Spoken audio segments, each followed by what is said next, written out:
Yeah, right.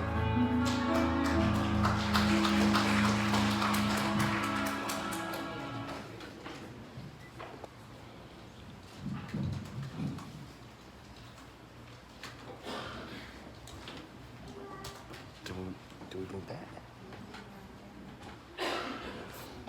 Move the podium.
All right, thank you, Bella. Who wants to do that? JR? All right, thank you, Bella, and may the Lord continue to bless you. All right? Do pray for Lisa and CJ. They're actually camping right now, so hopefully everything will be well. All right? So are you guys ready? Charles Spurgeon is coming. All right? Let's welcome Noel. Noel?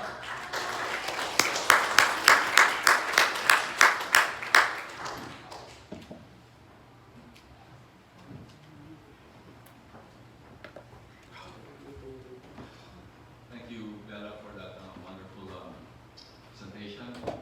I don't know why I'm nervous. My throat, it has been dry the whole morning. I probably had like 2 gallons of water, but I feel dry. But anyway, let's begin. It's been quite a long time since I last stood here, so I'm happy to be able to share something with you this morning. These past few days, I'm in a dilemma because I wasn't sure what my topic would be. You see, I came back from the Philippines last Friday, and then Saturday, Sunday, we were busy, and Monday was the only day I was able to rest. And then Tuesday, I started looking for a job. Tuesday night, I worked on it, and Wednesday night, I worked on it some more, and by Wednesday, I was probably more than halfway done with my PowerPoint and my Word documents. And then Thursday came, and last Thursday, there were 2 events that happened that made me want to change my original message and start entirely with a new one. Do you know what? You want to know what those 2 things were? I'll tell you, but you'll have to wait till the end.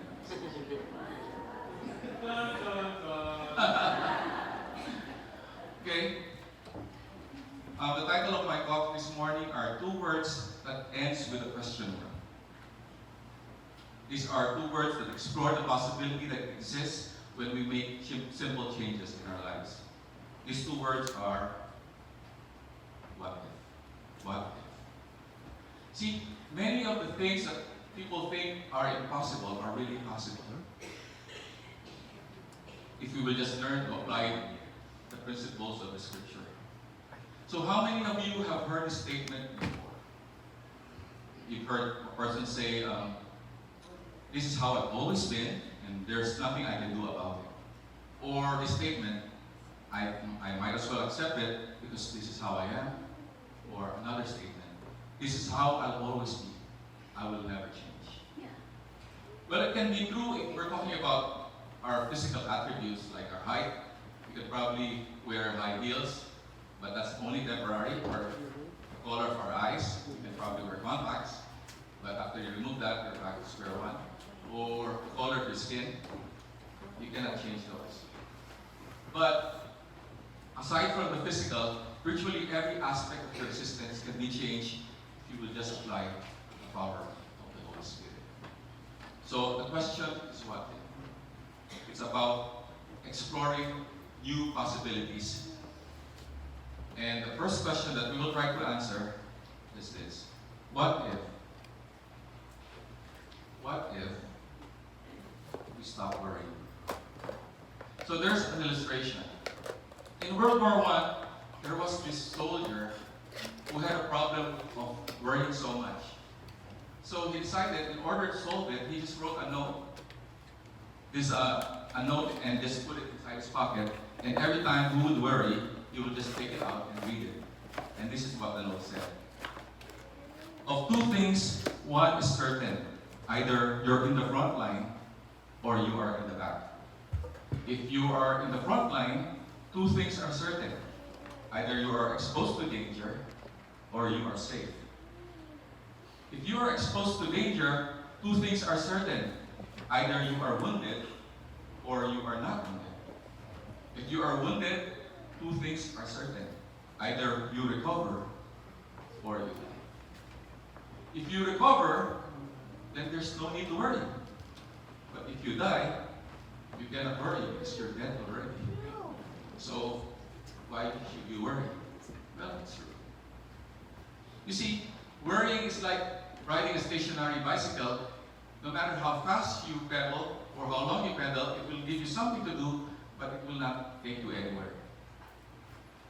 So, what will happen if you give up on worry? I'll first discuss the problems if you don't give up on worry, and then the benefits if you give up on worry. So the first one, we'll deal with the problems. If you don't give up on worry,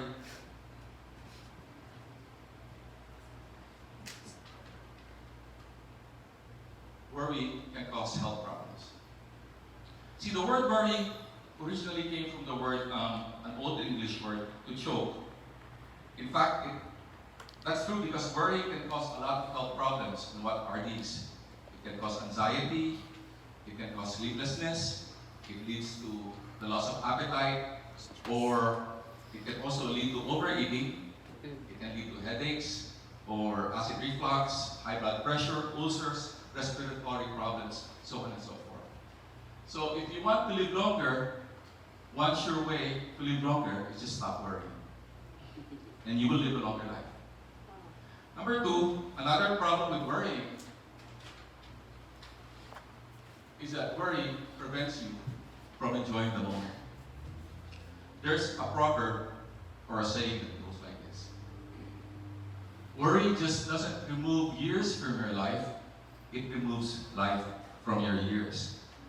It's really hard for us to enjoy the beauty that is around us if our minds are occupied by something negative. So some people, they want to stop worrying and they say, I'll stop worrying when the problems stop. But there's an issue with problems because problems never stop. If you solve one problem, another one will come up. So if you wait for the problems to disappear before you stop worrying, that day might never come. So might as well learn to live with it.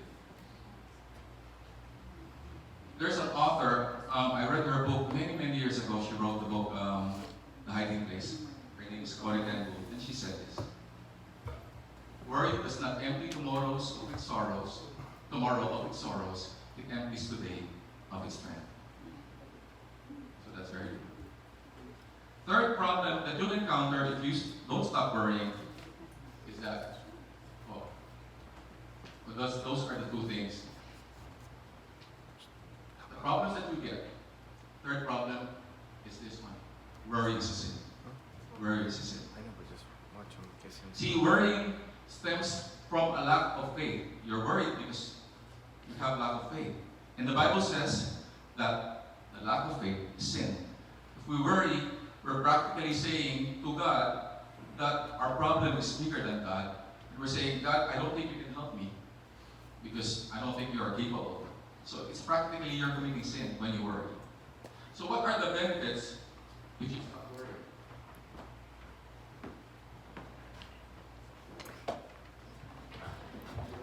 I'm worried now. Better.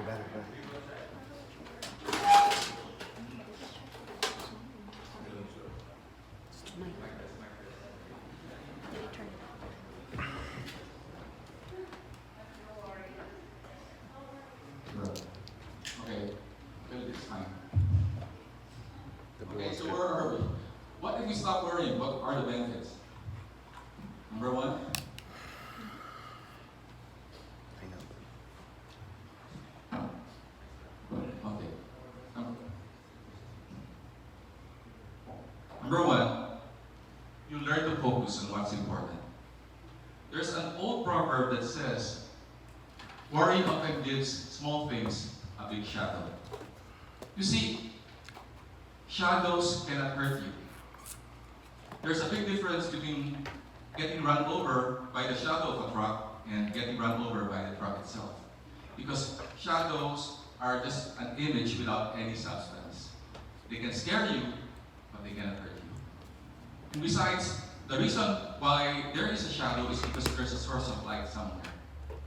And what you need to do is just go behind that light and let the shadow fall behind you. In our case, since we are Christians, the source of light is our Lord and Savior, Jesus Christ.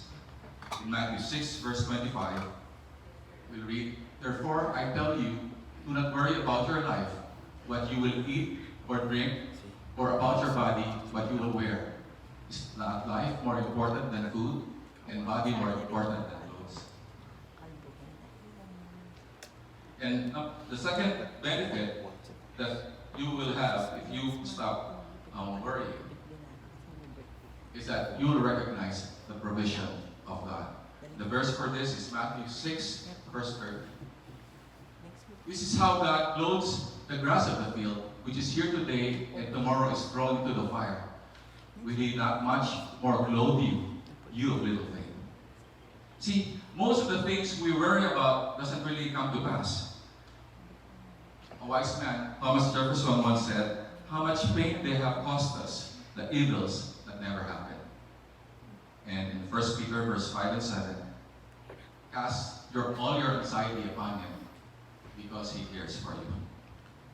So that's the first what if. What if we start worrying? So what would be the second what if? What if we learn to forgive?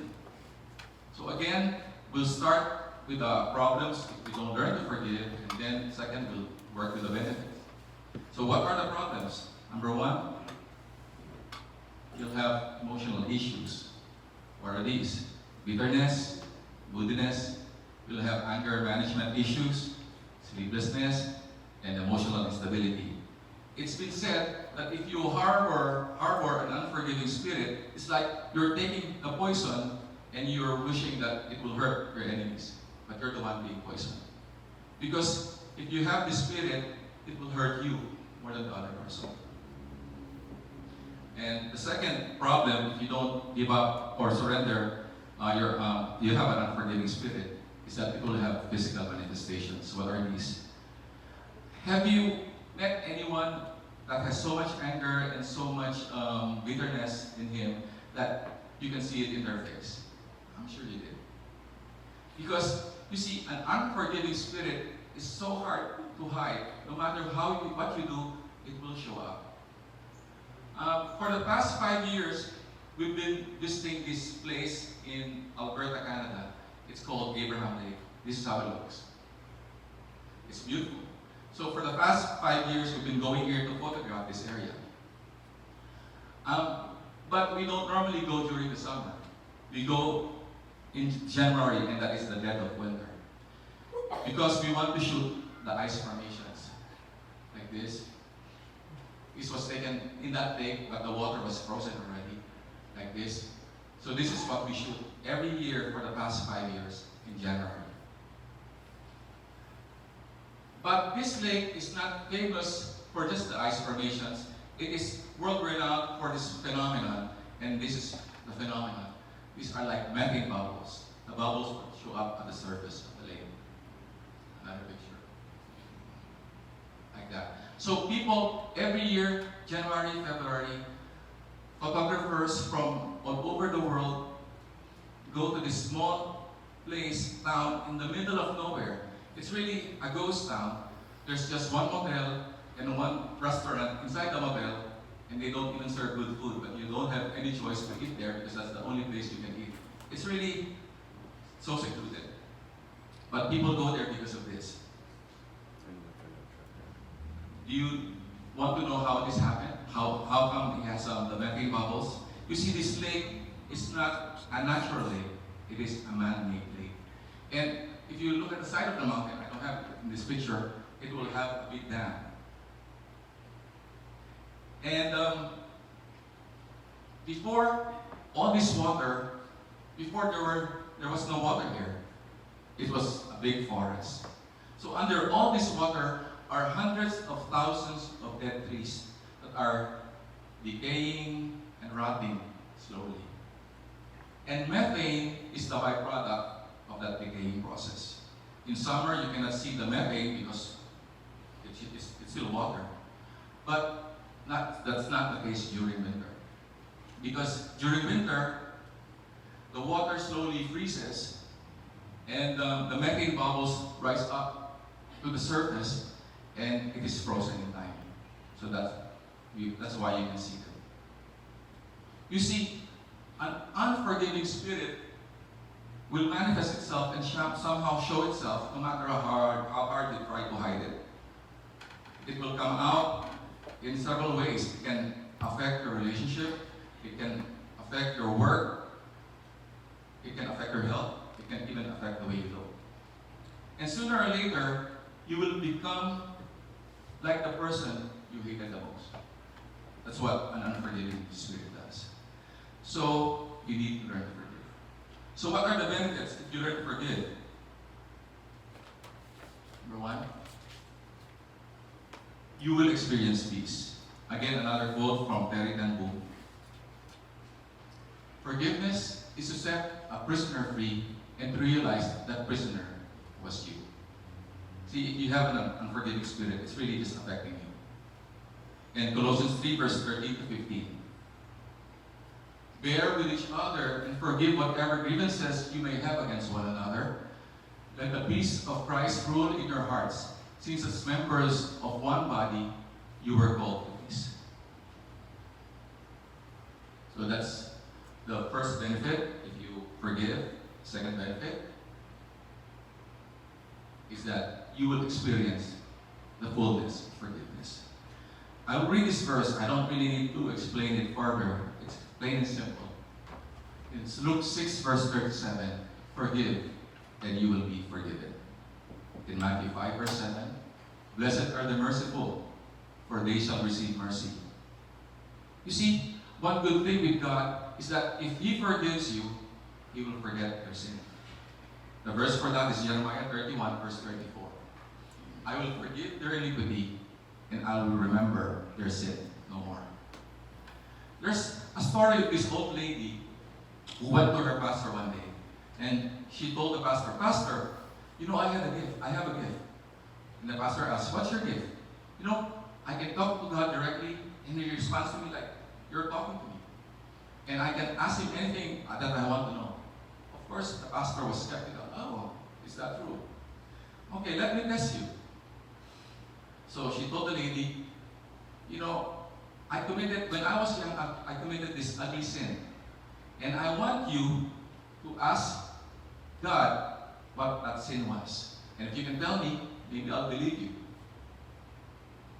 And so the woman went home and she prayed to God. And the next day she went back. And the pastor asked her, did you ask God about my problem or my sin? And the woman said, yes, Pastor, I did. But I think I'm wrong when I said that I heard the voice of God. The pastor said, why? Why do you think you're wrong? Because God said, I don't remember. I don't remember. And the pastor said, ma'am, I believe you are hearing the voice of God. So, Jeremiah 31 verse 34, I will forgive their iniquity, and I will remember their sin no more. So now let's go to the third what if. What if? What if number 3? What if we learn to control our tongue?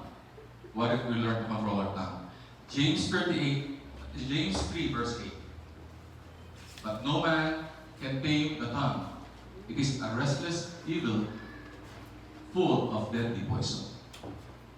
No man can really tame the tongue, but at least we can control it.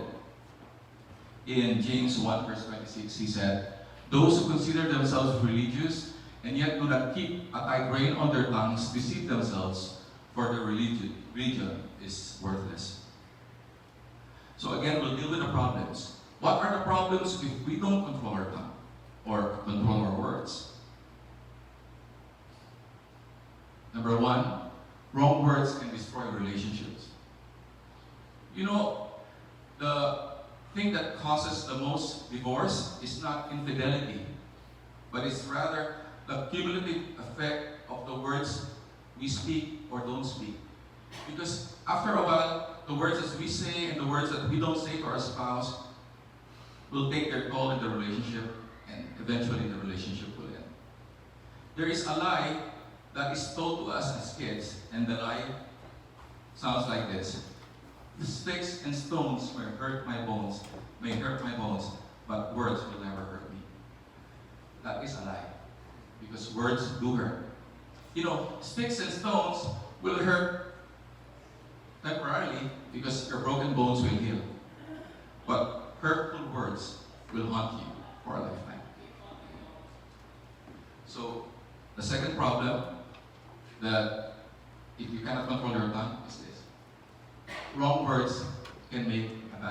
situation worse.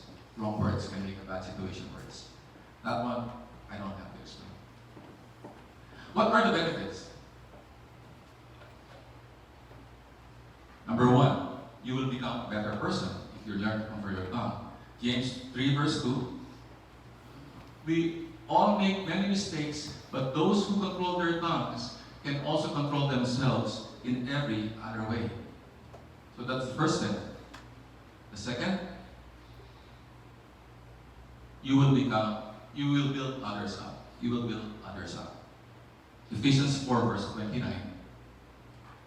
Do not let any unwholesome talk come out of your mouths, but only what is helpful for building others up according to their needs, that it may benefit those who listen. You see, your words has the power to tear people down or to build them up. It has the power to encourage or to discourage them. And it's all up to you how you use your words. And the third benefit is that you will give glory to God. In Psalms 63 verse 3, my lips will glorify you. So, today I will give you 3 tips. If you have problems with controlling your words or controlling your tongue, there are 3 tips I can give you. And immediately, it will be easier for you to control your words and your tongue.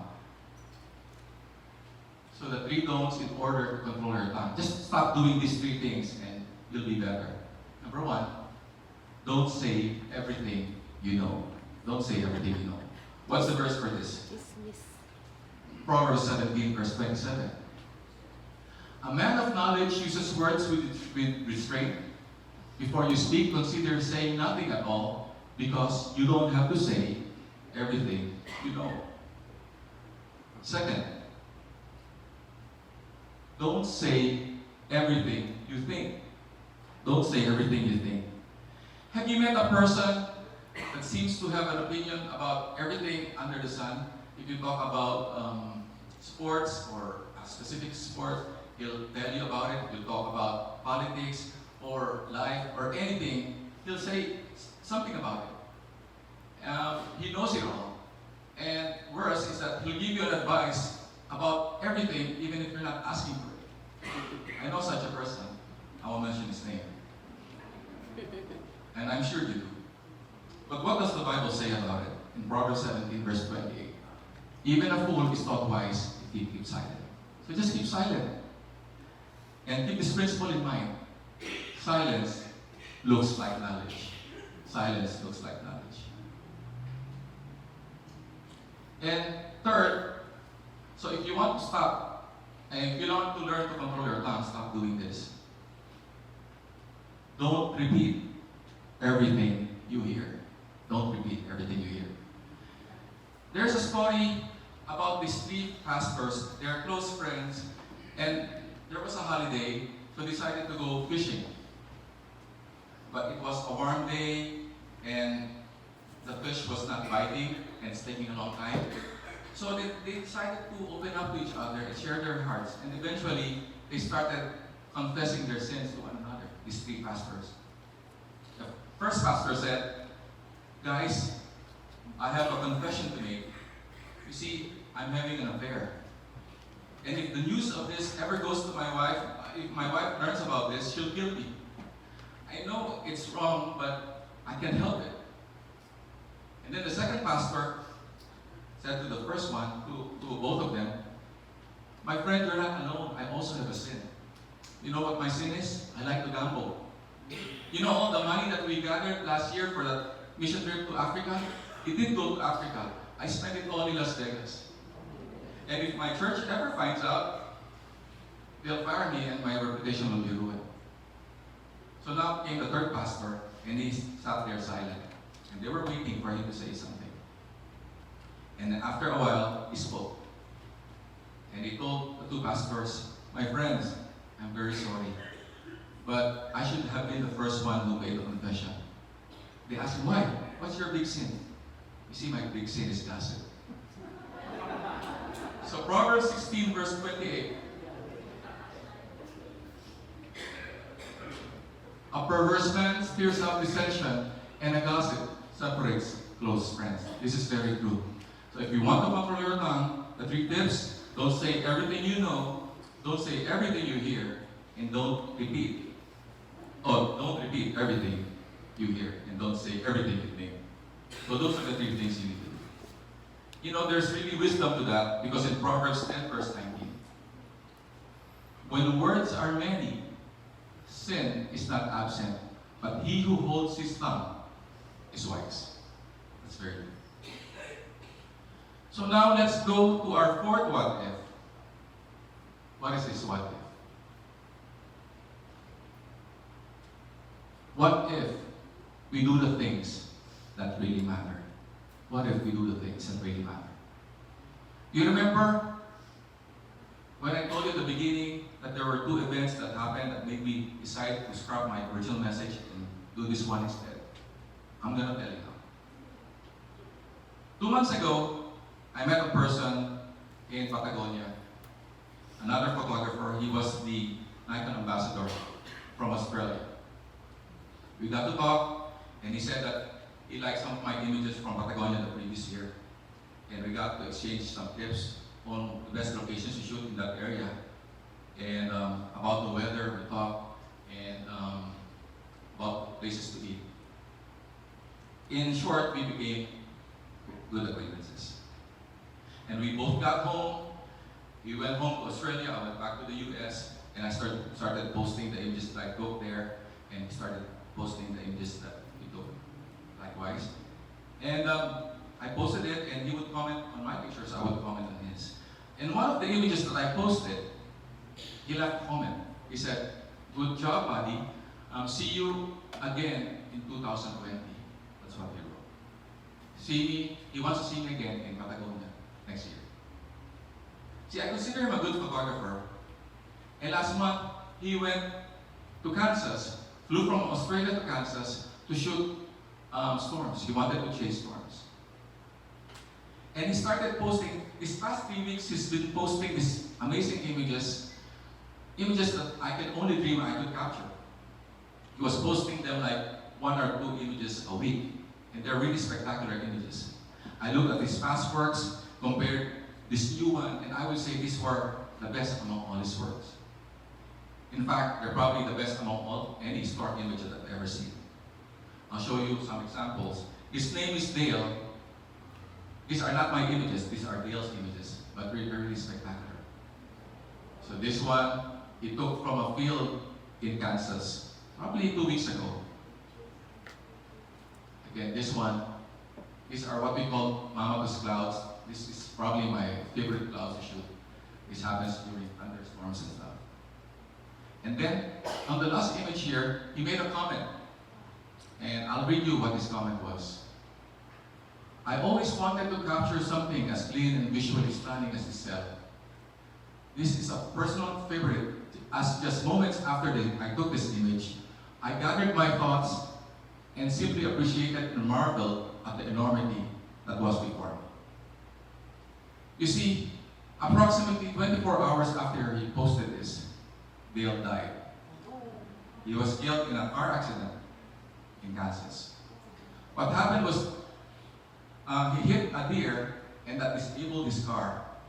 And he went out to call for help, but there was an incoming car. So what he did is he ran at the side of the road and tried to take refuge in a ditch.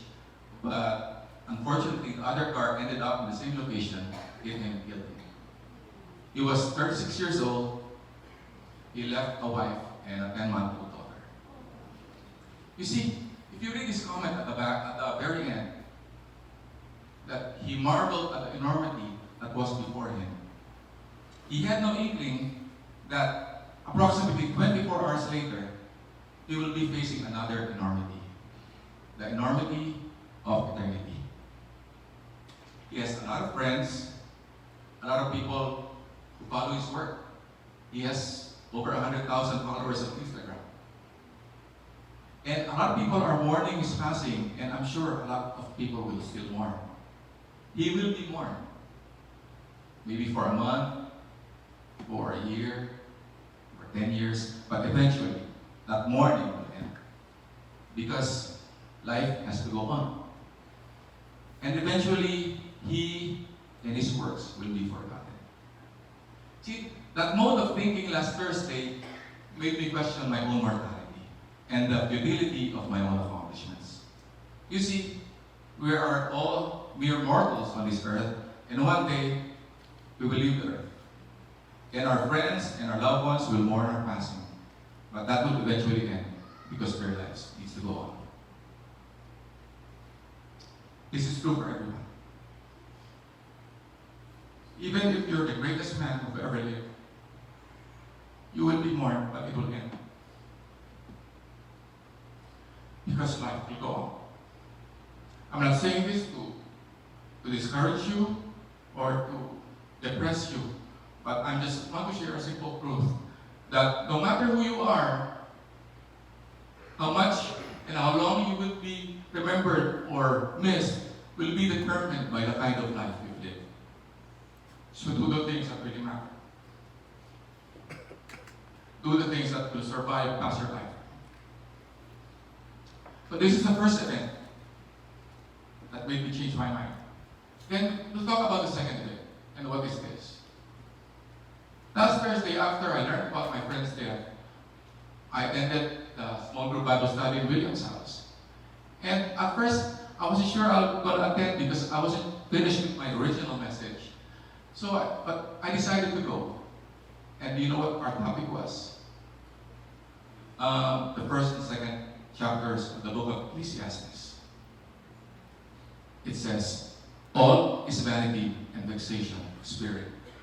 To summarize our study that night is Ecclesiastes 2, verse 11.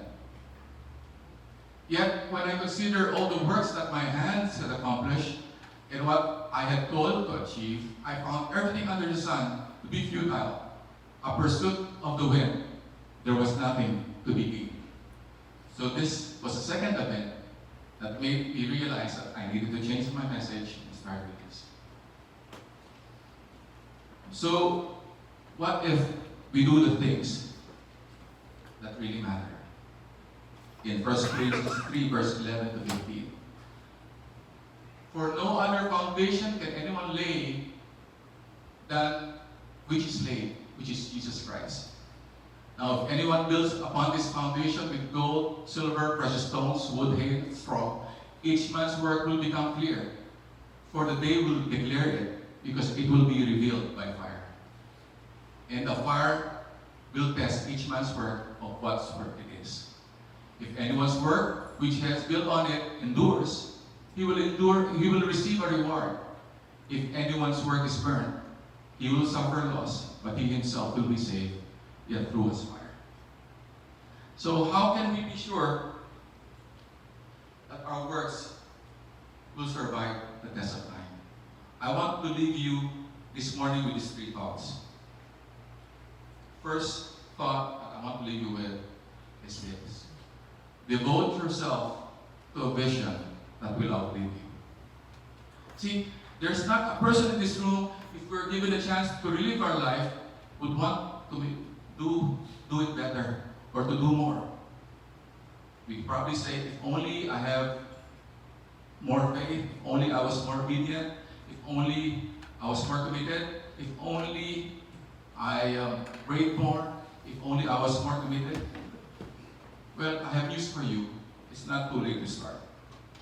That is why it is crucial for you to devote yourself to a vision that is greater than you, a vision that will outlive you. If there is a ministry that you want to believe that will go on long after you pass, support it. If you cannot support it financially, support it with your time, volunteer. If you cannot, pray for it. If you can pray for it, and then share the message of that ministry to others so they can support it as well. That is one way to make a difference in this world. The second thought that I want to leave with you is that commit to building up those who come after you. Commit to building up those who come after you. See, we need to pass our knowledge along. We are like relay runners in a race and we're passing the baton to the next runner in the race. See, we are to pass our knowledge and skill to others and give them the blessing so they can move forward. If we do this right, they'll be able to accomplish something good. And in some cases, they'll accomplish more than you ever accomplished. But that's okay, because that will be part of your legacy. In Timothy 2 verse 2. And the things that you have heard me say in the presence of many witnesses, entrust to reliable people who will also be qualified to teach others. See, your greatest impact will be felt in what you accomplish through the life of others. If you want to make a difference, invest your life in building up people. Mentor people. And lastly, commit to share the gift that keeps on giving. A couple of months ago, my mom was hospitalized. She's been hospitalized many times in the past, but this is the worst. We really thought she wouldn't make it. I kept calling and asking the people around her if it was time for me to go, because it might be too late, and some of them said yes. Eventually, she got better. I visited her last month. I was with her for a few weeks. But she's not out of the woods yet. For us, every month that she's still with us is a blessing from the Lord. But that close call that she encountered made me think about how she lived her life, her accomplishments, and she had many. But what stood out with me was that she was the most passionate soul winner that I know. She would talk to everyone about the Lord. I remember when we were kids, we have a driver, we have a car, but she would insist on taking the taxi just so that she can witness to the taxi driver. There are some times when we were in the car, she would stop and buy flowers from the vendor, the one selling flowers, so she can share the gospel with them. Sometimes she would give money to those begging for money in the condition that they would allow her to speak to them afterwards. That's how she is. She would talk to presidents of companies. She would talk to generals. She would talk to government officials. In fact, at one point, I think she even wrote a letter to President Marcos just to share it to him. That's how she is. And she would treat each one equally. She was not concerned about their outward appearance or their status in life because she was only concerned with their soul. I remember in Makati when we were growing up, we were having this weekly Bible study. It started when I was a kid and ended past when I was past 20 years old and about to leave for the United States. So around 10 years. And I want to share this illustration. I know I've shared this before, but this is the best illustration I can think of to end this message. And besides, my kids are here and I don't think they've heard this story before. See, I joined Facebook 10 years ago, 2009, and a couple of weeks after I joined, I got this friend request. It was from a friend of my sister. I copy-pasted our communication, so you can see it here. So she asked me, did you attend Union High? Do you have an older brother and sister? I believe my sister Jingle was good friends with your sister, batch 77. Do you guys still live in Magallanes Village? And then she said, how are your parents? They are so instrumental in the life of my father. Had it been not for your family, we probably would not be where we are spiritually. We are all serving the Lord. My father received the Lord as his Savior, personal Savior in 1979. It was in the living room of your Magallanes home the day before he was leaving for San Francisco to be with another woman.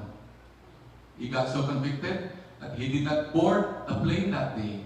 A year or so later, he pioneered and pastored a church in Manila. Your family's reward awaits in heaven. Many souls are getting saved because of that special day in 1979.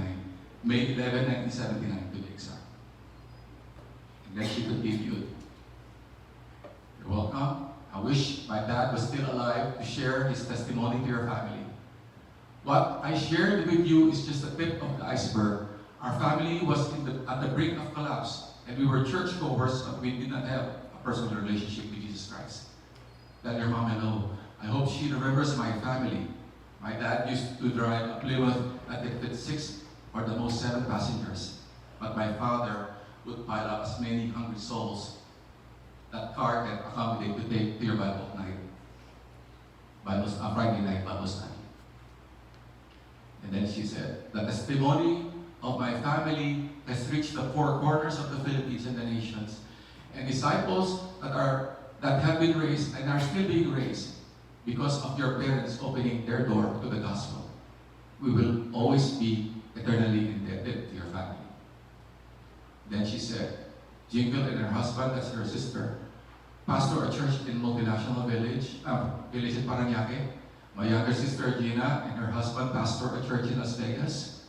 All their children are heavily involved in ministry. My husband and I pioneered a church in Oregon, and we turned it over to another pastor. We are just some of the many that my father discipled and trained. You have no idea how much lives have been touched because of that Friday night Bible study in your house. You see, my parents did the things that mattered the most. They did not invest in stocks, they did not invest in bonds, but they invested in lives, in souls. Because they understood that that is the only investment that will yield an eternal dividend. That is the gift that keeps on giving. The result of that one evening in 1979, 40 years ago, changed the course of the lives of this family for many generations to come. And this was just one family. That Bible study was going on for 10 years, and as far as I remember, there's over 100 families that attended that Bible study.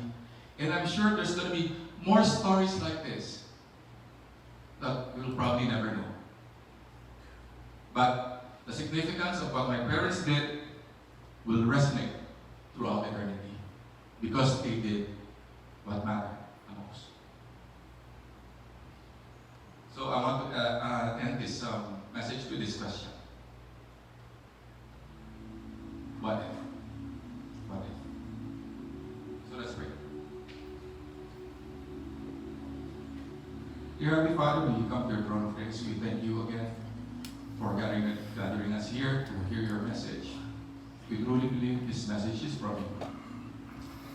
Teach us to examine our lives, to reset our priorities, and to do the things that really matter the most. Things that will outlive us, things that will influence others, things that will help others understand and know you more. Lord, we thank you once again for this time and for this message. In Christ we pray.